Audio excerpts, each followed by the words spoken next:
కాకినాడ జిల్లా పత్తిపాడు ఎమ్మెల్యే సత్యప్రభ ఆదేశాల మేరకు కత్తిపూడి గ్రామంలో జిల్లా పరిషత్ హైస్కూల్ మరియు ఎంపీయూసీ హైస్కూల్, శ్రీనిధి స్కూళ్ల నందు నిర్వహించిన మెగా పేరెంట్స్ టీచర్స్ మీటింగ్ కార్యక్రమంలో రాష్ట్ర టీఎన్టీయూసీ ఉపాధ్యక్షుడు వెన్న శివ ముఖ్య అతిథిగా పాల్గొన్నారు. ఈ కార్యక్రమంలో వెన్న ఈశ్వరుడు పాఠశాల పనితీరు, అభివృద్ధి, విద్యార్థుల చదువు గురించి, ఉత్తీర్ణ శాతం మెరుగుపరచుటకు చర్యల గురించి విద్యార్థుల తల్లిదండ్రులతో చర్చించారు. ఈ సందర్భంగా ఆయన మాట్లాడుతూ కూటమి ప్రభుత్వం విద్యా అభివృద్ధికి అధిక ప్రాధాన్యత ఇస్తుందన్నారు. విద్యాశాఖ మంత్రి నారా లోకేష్ నిరంతరం పాఠశాలల అభివృద్ధికి కృషి చేస్తున్నారన్నారు. స్థానిక ఎమ్మెల్యే ఉరుపుల సత్యప్రభ నియోజకవర్గ అభివృద్ధితో పాటు విద్యా అభివృద్ధిపై స్పష్టమైన ప్రణాళికతో పనిచేస్తున్నారన్నారు. ఆర్థిక లోటు ఉన్నప్పటికీ ఎంతమంది పిల్లలు చదువుకున్న వారందరికీ తల్లికి వందనం వేశారన్నారు. ఈ కార్యక్రమంలో జిల్లా జనసేన నాయకులు Jyothula Srinivas, high school chairman Isarapu Suresh, TDP నాయకులు గాబు కృష్ణ, మాజీ ఎంపీటీసీ సభ్యులు Kanchiboina Srinu, Kelanki Nokaraju, market committee director Naidu Suribabu, Gajji Subrahmanyam, Baipina Vijay, Khanda Govindu, MPUP school chairman Srinidhi, school principal Naidu Ravi, ఉపాధ్యాయులు, సిబ్బంది, విద్యార్థులు, తల్లిదండ్రులు తదితరులు పాల్గొన్నారు.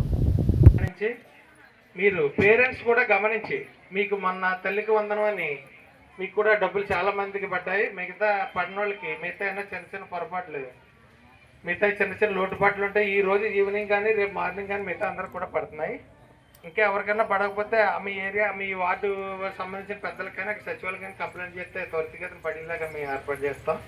కానీ ముఖ్య ఉద్దేశం ఏంటంటే గత ప్రభుత్వానికి ఈ ప్రభుత్వానికి మీరు తేడా గమనించాలి. పేరెంట్స్ ముఖ్యంగా గత ప్రభుత్వం ఒకళ్ళ కుటుంబంలో ఒకరికే ఇచ్చేవారు, దాన్ని అమ్మఒడని. ఇప్పుడు తల్లికి వందనం అని చంద్రబాబు నాయుడు గారు, మన లోకేష్ గారు విద్యాశాఖ మంత్రి, పవన్ కళ్యాణ్ గారు ఉప ముఖ్యమంత్రి, వీళ్ళు ముగ్గురు కలిపి డిజైన్ చేసింది ఏంటంటే కుటుంబంలో ఉన్న ఇప్పుడు ఇద్దరు ఉన్నారు, ఒకళ్ళకి డబ్బులు కట్టి ఒకళ్ళు కట్టకపోతే ఒకళ్ళు స్కూల్కి వెళ్ళి ఒకళ్ళు వేరే పనికి వెళ్తే ఇబ్బంది. అలాగని పిల్లలు ఎంతమంది ఉంటే అంతమందికి ఈ అవకాశాన్ని మీరు పిల్లలందరికీ పనులకి అది పంపించకుండా ప్రభుత్వ సహాయంతో చదివించుకుంటే రేపు పొద్దున వాళ్ళ కాళ్ళ మీద నిలబడతారు, ముఖ్య ఉద్దేశం.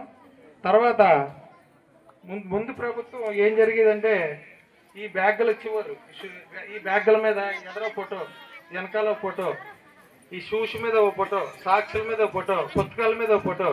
అయితే మన సొమ్ము మనకిస్తా కూడా వాళ్ళ ఫోటోలు పెట్టి ఆ ప్రభుత్వం పెట్టి మనల్ని మామూలుగా ఈ పిల్లలు కూడా వెళ్తున్నప్పుడు కూడా పిల్లలు కూడా ఎలక్షన్ క్యాంపెయినింగ్ అన్నట్టుగా వెనకాల వాళ్ళకి వైసీపీ ఫోటోలు పెట్టి బ్యాగుల బుక్స్ ఇచ్చేవారు.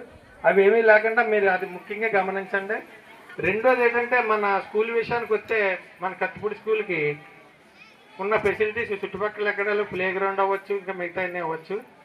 దాన్ని మీరు గమనించి తల్లిదండ్రులకి ముఖ్యంగా నేను ఇచ్చి సలహా ఏంటంటే పిల్లలు ఎంతవరకు మన బిజీ పనులు మనకుంటాయి. ముఖ్యంగా నెంబర్ 1 ఏంటంటే అందరు గమనించింది పిల్లలకి సెల్ ఫోన్ మట్టుకు అందుబాటులో ఉంచకండి.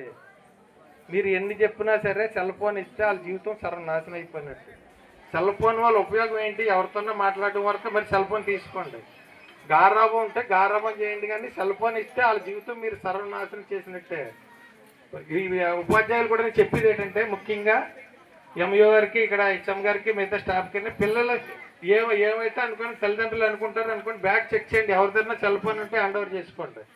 అది మీరు వాళ్ళకి చేసి ముందు ఉపయోగం అది వాళ్ళ జీవితాన్ని మీరు సెల్ ఫోన్ వల్ల సగం మంది పిల్లలు నాశనం అయిపోతున్నారు. నెంబర్ 2 ఏంటంటే మీకు అందరికీ ఇప్పుడు ఏంటంటే పిల్లలు ఏ సబ్జెక్ట్లో మీకు వెనకబడి ఉన్నారో అది గమనించుకోవాలి తల్లిదండ్రులు. పిల్లలు ఏ సబ్జెక్ట్లో వెనకబడి ఉన్నారు, ఇంకా పలానా సబ్జెక్ట్లో వెనకబడి ఉన్నారు, ఆ సంబంధించిన హెచ్ఎం గారు చెప్తే ఆ టీచర్తో మాట్లాడి, ఒకవేళ ఇక్కడ టీచర్స్ మీకు సరిగా రెస్పాండ్ అవ్వకపోతే స్కూల్ చైర్మన్ గారు ఉన్నారు, స్కూల్ చైర్మన్ గారు నెంబర్ 1 తీసుకుని అతను ఫోన్ చేస్తే ఆయన చూసుకుంటాడు. ఆయన చూసుకోకపోతే మేమున్నాం. పిల్లలు ఏ సబ్జెక్టులో వెనకబడి ఉన్నారు అది మీరు ఇప్పుడు సమయం అయిపోయిన తర్వాత లాస్ట్ మంత్లోనో ఎగ్జామ్స్ 10 రోజుల ముందో కాదు, ముందు క్లాసు స్టార్టింగ్ నుంచి పిల్లలు ఏ సబ్జెక్టులో అనుకోవడం మీకు మార్క్స్ ఇస్తూ ఉంటారు. ప్రోగ్రెస్ రిపోర్ట్స్ అవి చెక్ చేసుకోండి ఒకసారి. చెక్ చేసుకుని ఏ సబ్జెక్టులో వెనకబడ్డారో మేడం